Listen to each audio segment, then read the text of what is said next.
Bonjour, chers téléspectateurs de Code 243. Nous sommes ici avec Monsieur Peter Kazadi, qui est conseiller juridique du président Étienne Tshisekedi et l'avocat de Bono Tshibala. Voilà, on va parler du cas de Monsieur Tshibala. Bonjour. Bonjour, madame. Voilà. Est-ce que vous pouvez nous dire un peu qu'est-ce qui s'est passé pour Monsieur Tshibala, comment il s'est retrouvé du PGR à Makala, si vous pouvez un peu nous relater ça en quelques mots. D'abord, il a été empêché de voyager les dimanches, je crois. Il devait se rendre en Belgique pour les soins de santé, sur rendez-vous avec son médecin.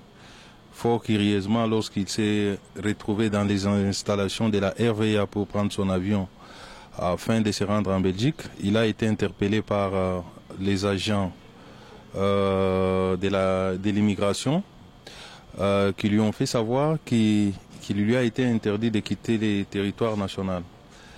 Et sans savoir pourquoi, il a été conduit dans les locaux de la DGM cette nuit-là, puisqu'il a été appréhendé vers 20 h. Il a passé une nuit dans la salle d'attente de monsieur le directeur de la direction générale des migrations. Et puis le matin, on est venu les prendre de là, dans un véhicule qui n'appartient même pas à l'État, un véhicule apparemment des privés, qui lui ont fait tour de la ville jusqu'à l'amener chez le général Bisengimana. De là, on va les laisser dans les véhicules pendant 2 heures, sans rien lui dire. Après, on va les conduire vers Ndolo, dans l'école de formation des OPJ. Il va encore rester là-bas, toujours dans les véhicules pendant 45 minutes, pour être finalement conduit à la direction générale de la police judiciaire, ce communément appelé casier judiciaire. Et c'est là que nous avons retrouvé ces traces.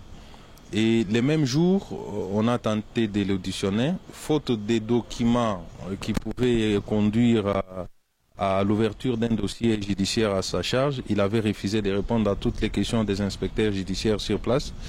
Et ils vont décider de l'envoyer chez le procureur général de la République. Et le procureur général de la République va décider de l'envoyer au parquet général de Matete. Arrivé au parquet général de Matete, là c'était le lundi, le procureur général de Matete estime qu'il ne pouvait pas conduire cette affaire. Il le retourne chez le procureur général de la République.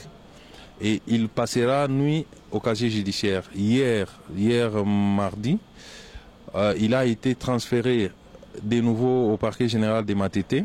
Et nous, ses avocats, nous étions là pour commencer l'audition. Et l'audition avait effectivement commencé. Quelques minutes après, nous voyons le procureur général de Matete venir interrompre les magistrats instructeurs pour lui dire que le procureur général de la République a demandé que les dossiers montent chez lui, dans son office. Et ce qui fut fait, le secrétaire général Tshibala sera effectivement ramené chez le procureur général de la République qui décidera qu'il soit auditionné à partir des locaux des casiers judiciaires. Et là, il a effectivement été auditionné. Il lui sera reproché le fait d'avoir été parmi les organisateurs de la marche du 19 septembre. Et on lui posera la question s'il était disposé à assumer les conséquences de cette marche à son tour. Il a expliqué au magistrat qu'il n'était pas comptable des conséquences issues de cette marche, d'autant plus que la marche a été sollicitée auprès du gouverneur, qu'il avait autorisé, et que c'est par la suite que le même gouverneur avait décidé de suspendre la marche sans avertir au préalable les organisateurs. Ce qui fait que les rassemblements ne portent aucune responsabilité par rapport aux troubles engendrés par l'interruption inexpliquée de la marche par les autorités en place. Donc, nous l'avons laissé, le magistrat nous a laissé entendre que son dossier, il allait faire les rapports à son chef, qui est le procureur général, et que dans les heures qui venaient, nous allions être fixés soit sur les conditions de sa relaxation, ou alors sur les motifs de son inculpation. nous sommes restés là-bas jusqu'à 22 h lorsque nous verrons plusieurs jeeps des policiers bien équipés, des anti-émettes, venir encercler les locaux des casiers judiciaires. Là, nous avons compris qu'il y avait quelque chose qui n'allait pas.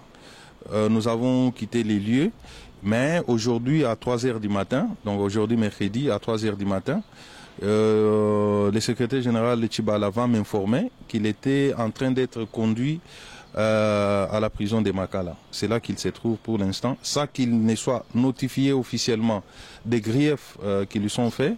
Et même nous, les avocats, nous ne sommes pas encore fixés sur les infractions mises à sa charge. Donc il n'a pas été entendu et il a été directement transféré à Makala. C'est bien cela. Il a été effectivement entendu, mais il fallait qu'on lui notifie les motifs. Puisqu'il faut amener quelqu'un à Makala, il doit être placé sous un mandat d'arrêt provisoire. Et les mandats d'arrêt provisoire déposer plainte en son nom, ce que nous les avocats avons accompli.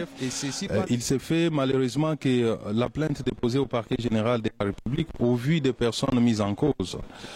Et cette plainte a été transférée par le procureur général de la République auprès de l'auditeur général des forces armées.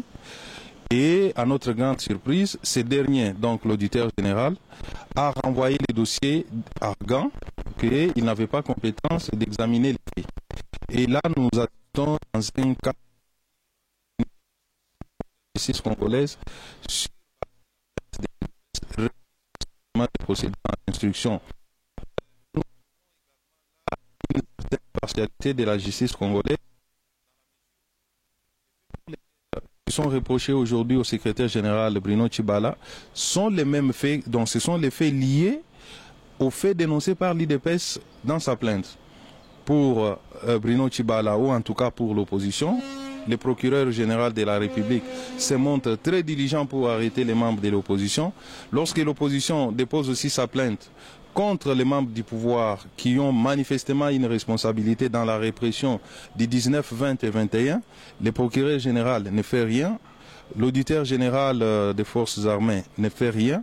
Donc nous assistons là à ce que nous pouvons appeler déni de justice.